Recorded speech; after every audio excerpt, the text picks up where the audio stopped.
Hey, where are you? What are you doing? My mom is in trouble. The voice on the answering machine belonged to my husband. My mother-in-law had collapsed and needed to be rushed to the hospital by ambulance. As I prepared for her hospitalization by opening the wardrobe in her room, I stumbled upon an unbelievable picture of my husband and sister-in-law.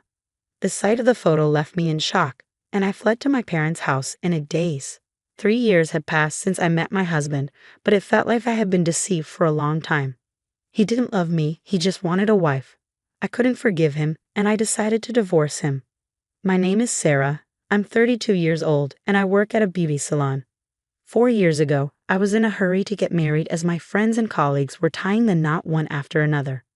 I wanted to marry before I turned 30. Listening to my married friends talk about their husbands and children made me feel envious and impatient. Even though I smiled and listened, I often cried on my way home, feeling gloomy and left out. With only 2 years left in my 20s, I decided to fully commit to finding a marriage partner. I tried everything, dating apps, marriage activity parties, but finding the right person was tough. The men I liked weren't interested in marriage, and I couldn't seem to find anyone suitable. I didn't think my standards were too high, but nothing worked out. Desperate, I registered with a marriage agency despite the cost. I hoped to meet someone genuinely interested in marriage. That's when I met Ken. He was 5 years older than me, refreshingly handsome, and worked at a prestigious company. From the moment I saw his profile, I felt he was the one. Ken wanted to get married as soon as possible, just like me. When we first met, he was exactly as his profile described, polite and nice. I shared with him that I had little education or work experience but enjoyed housework. Ken smiled and said he was too busy with work to take care of the house. So he wanted to marry someone like me. I was flattered and thrilled. Ken lived alone with his mother, who had a chronic illness, and he explained that she would need to live with us if we got married.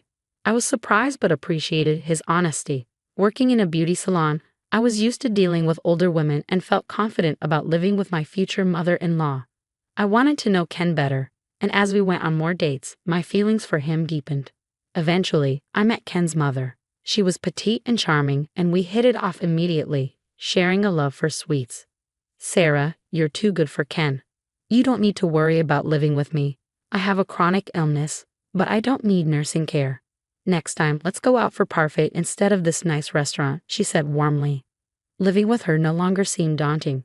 Ken and I began dating with marriage in mind, and despite his busy schedule, he always made time for me. We traveled together and spent quality time with each other. My impression of him remained positive. He was as refreshing as when we first met. Ken's mother and I became good friends, often going out for sweets together. Despite her illness, she was full of energy. Sometimes, I even forgot the age difference between us. She confided in me about her past, including her 2 divorces and the challenges she faced. After dating for about 6 months, Ken and I got married. I was thrilled that we managed to get married just before we turned 30. I was genuinely happy that all my hard work on marriage activities had paid off. We quickly registered our marriage and started preparing to live together. Then, one day, my husband told me there was something important he needed to discuss with me. I felt a bit uneasy, wondering what it could be. I never told you this before, but I have a sister, Hannah, who is not related to me by blood, he said. At first, I didn't quite understand. Hannah was my husband's stepfather's daughter. My mother-in-law and father-in-law had divorced 5 years ago, and my father-in-law had since passed away. Hannah had no family. My mother-in-law and Hannah didn't get along well, so she never visited. However, my husband was worried about Hannah, who had no family, and kept in touch with her. I'd like to invite her to the wedding, but my mom is against it. Still, Hannah means a lot to me, and I want you to meet her at least once, he explained. I was curious about what kind of person my kind mother-in-law could dislike so much. But seeing how much my husband cared about his family, I agreed to meet her. Nice to meet you, Sarah. I'm Hannah, she said. She was beautiful and had a flamboyant look. She worked at a bar, and I couldn't understand why my mother-in-law disliked her. Hannah was pleasant and made our meeting enjoyable. When Ken was in middle school and I was in high school, we started living together. Isn't it like a comic book, suddenly becoming a family? She said, reminiscing about their past. Ken made fast-paced quips about her stories, and they seemed like a perfect pair, almost like a couple. It was clear she was dear to my husband. "Sarah, I'm sorry I couldn't make it to your wedding." "Be a good wife," Hannah said as we parted. "Don't tell my mother about today. If she gets angry, it'll be a pain in the butt," Ken said on the way home. I didn't know the details of the conflict between my mother-in-law and Hannah, but I decided it was none of my business. I kept the meeting to myself. Life started for the three of us. Ken was busy with work and often came home late. On his days off, we would sometimes go out with my mother-in-law. I was also working, so I did the housework with my mother-in-law's help, and we often went out for sweets or to see a movie together. By all accounts, we were a happy family. However, I did worry about my mother-in-law because sometimes, when she wasn't feeling well, she would sleep all day. I tried to keep in touch with her frequently while I was at work. The only thing that bothered me was that Ken was always on his phone. He was constantly doing something on it, even bringing it into the bath. Initially, I thought he was just addicted to games, but it became so frequent that I started to worry. One time, he called to say he was heading out, and I called him back because I wanted him to get me something at the convenience store. His phone was engaged the whole time, and I couldn't get through to him. When he came back, I confronted him. "Ken, I've been calling you all day," I said. "Sorry, I got a call from the company," he replied. We had just gotten married, and I didn't think it was possible he was cheating on me, but I couldn't help being curious. My mother-in-law didn't seem bothered by his behavior, treating it as normal. One day, I felt guilty but glanced at the screen of his phone. I saw that he was texting someone. It seemed they talked often. One night, Ken came home late, and I couldn't help but wonder who he was talking to in the middle of the night. "Hey, who do you always talk with in the middle of the night?" I asked, trying to sound playful after my mother-in-law had gone to bed. Ken seemed unbothered by my question. "It's my sister. Did you suspect me of cheating on you?" "Don't worry," he laughed. I laughed along with him, feeling a bit foolish for worrying so much.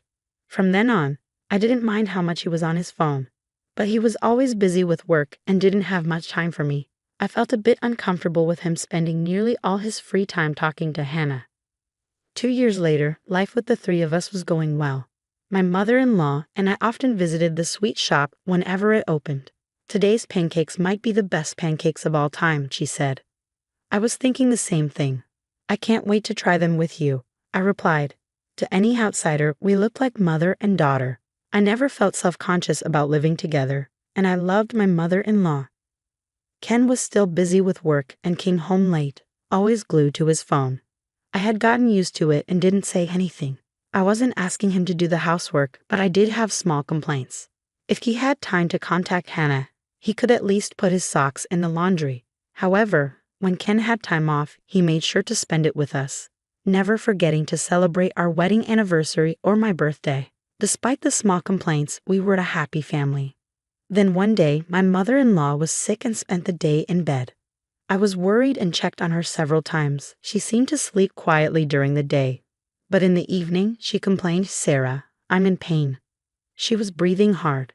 I called an ambulance in a hurry, and it arrived immediately. I rode with her to the hospital. I was relieved to find out that she wasn't in critical condition. I called Ken to let him know she would be hospitalized for a while. He left work early to come to the hospital, and I went home to pack for a few days' stay with her. When I returned home, I opened the wardrobe in my mother-in-law's room to find her insurance card and personal seal. She had said they were in the top drawer, but I couldn't find them. So I opened the bottom drawer and found a small box.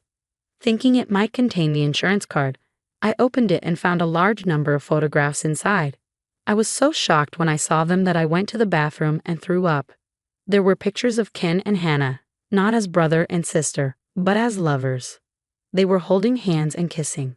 Feeling sick, I closed the box. It was painful to think about how close Ken had been with Hannah all this time. My mind went blank, and the next thing I knew, I was running to my parents' house with the box in my arms. At my parents' house, my mother was surprised to see me. When she saw what was in the box, she hugged me. After crying for a while, I calmed down. "These pictures of Ken and another woman, is he cheating?" she asked. My mother was shocked when I told her it was Hannah, and that the photos were in my mother-in-law's wardrobe. I hadn't even told my mother about my sister-in-law. "I can't live with him anymore," I said. "Of course you can't live with him. I can't allow it," my mother replied, angry as well. When I looked at my phone, I saw a lot of missed calls from Ken and a voicemail message that said, "Hey, where are you? What are you doing? Your mother is in trouble." The message was angry. I thought, asterisk, I'm the one who should be angry, asterisk. I turned off my phone because talking about it would remind me of the pictures and make me sick. The next day, out of the goodness of my heart, I contacted him. "There's something I need to talk to you about this evening. I'll be there with my mother, so please call Hannah," I told him. "Thank goodness she's alive. What were you going to say when my mother was in trouble?" He started blabbing on and on. "Please do. I'll see you tonight," I said and hung up the phone. I went to my mother-in-law's hospital room.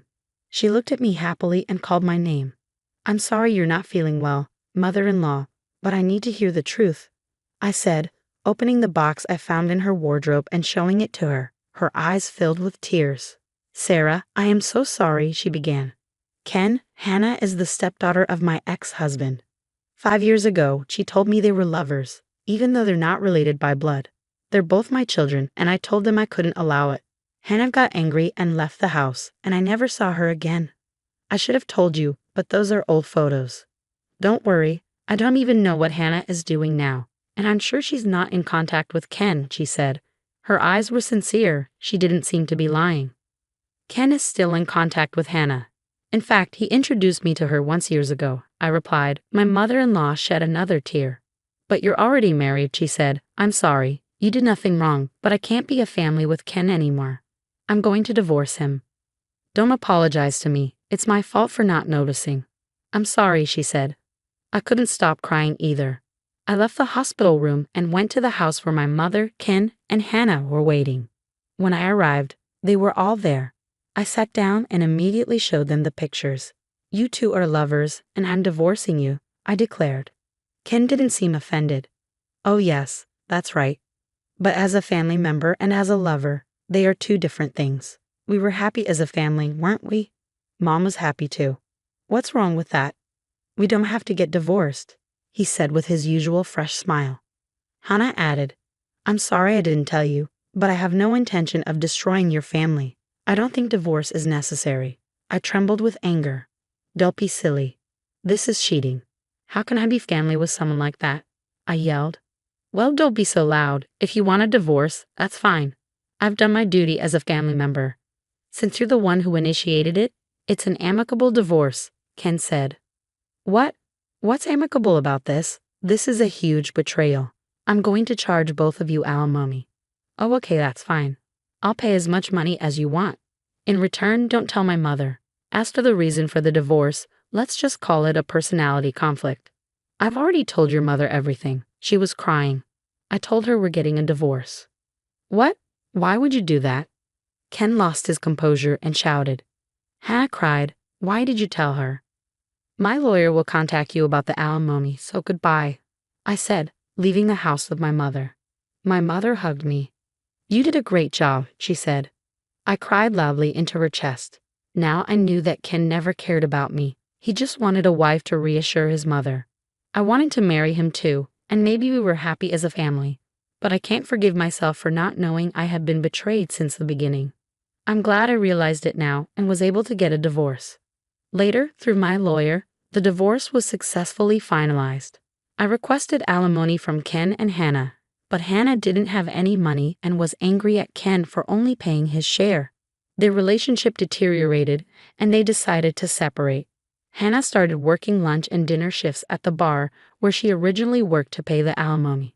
After she was discharged from a hospital, my mother-in-law was angry with Ken and told him that if he saw Hannah even once in the future, she would cut ties with him. My mother-in-law and I still keep in touch and occasionally go out for sweets. I'm relieved that she is out of the hospital and seems to be in good health. I now live with my parents and am busy preparing for the reopening of the beauty salon where I used to work. When things settle down a bit more, I'll start living alone again. I'm no longer envious when I hear about my friends who are married. Until the day comes when I meet someone wonderful again, I'll keep working hard.